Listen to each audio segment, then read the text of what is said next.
लोकतंत्र में और उत्तर प्रदेश में इस तरह का लोगों ने कभी नहीं देखा होगा कि किस तरीके से बहुमत छीन लिया। जो सदस्य अपने हिसाब से मतदान करना चाहते थे उन पर जांचें हुई, मुकदमे दर्ज हुए, कईयों पे 376 लगा दिया गया, कईयों को इतना धमकाया गया कि अगर नहीं वोट दोगे तो तुम्हारे परिवार के लोगों को जेल भेज देंगे।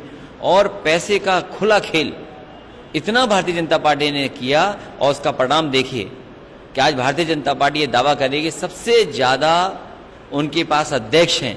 लेकिन भारतीय जनता पार्टी ये भी याद रखे, जनता जिस दिन सरकार बदल देगी उसके बाद उनके पास एक भी जिला पंचायत अध्यक्ष नहीं बचेगा।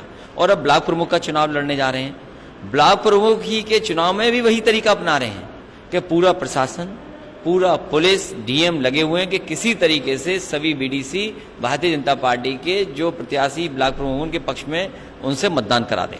कहीं न कहीं अधिकारी जो इस तरीके से कानून व्यवस्था को हाथ में ले रहे हैं, क्या उनको आपकी सरकार आएगी तो कुछ करेंगे? एक जिलाधिकारी के बारे में तो खुलेआम सबने देखा, और यह के जो जिलाधिकारी थे वो किस तरीके से धमकी दे रहे थे, और धमकी इतनी बड़ी थी कि डरा दिया लोगों को। और उसका परिणाम क्या हुआ कि भारतीय जनता पार्टी ने चुनाव जीत लिया। ये जितने भी अधिकारी हैं, मैं समझता हूं समाजवादी पार्टी के लोगों ने चिन्हित भी किए हैं। और अधिकारी तो ऐसे हैं, सरकार बदलती तो अधिकारी बदल जाते हैं। अगर देखा जाए तो बीजेपी ने फिर से एक बार यूटर्न लिया है।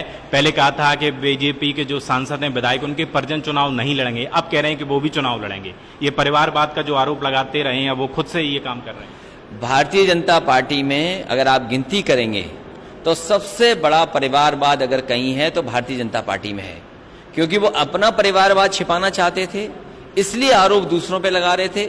अब तो खुलेआम उन्होंने कह दिया है कि वो परिवारवाद को बढ़ावा देंगे। इससे खराब बात भारतीय जनता पार्टी कोई हो नहीं सकती। भारतीय जनता पार्टी केवल झूठ का सहारा लेके, अफवाहों का सहारा लेकर के, लोगों को गुमराह करके, नफरत फैला करके ही राजनीति करती है। सर, एक आखिरी सवाल, बीजेपी 2022 में 300 प्लस का नारा दे रही है, आपकी क्या तैयारी है?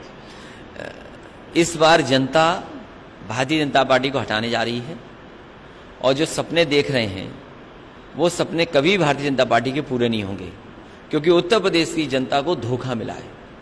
भारतीय जनता पार्टी ने जनता को भरोसा दिलाया था किसानों की आय दोगुनी हो जाएगी, नौजवानों को नौकरी मिलेगी, रोजगार मिलेगा।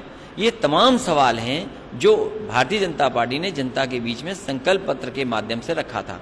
आज महंगाई बढ़ा दी है, आज कोई इन्वेस्टमेंट उत्तर प्रदेश में नहीं आ रहा, गंगा माँ वैसी की वैसी गंदी हैं।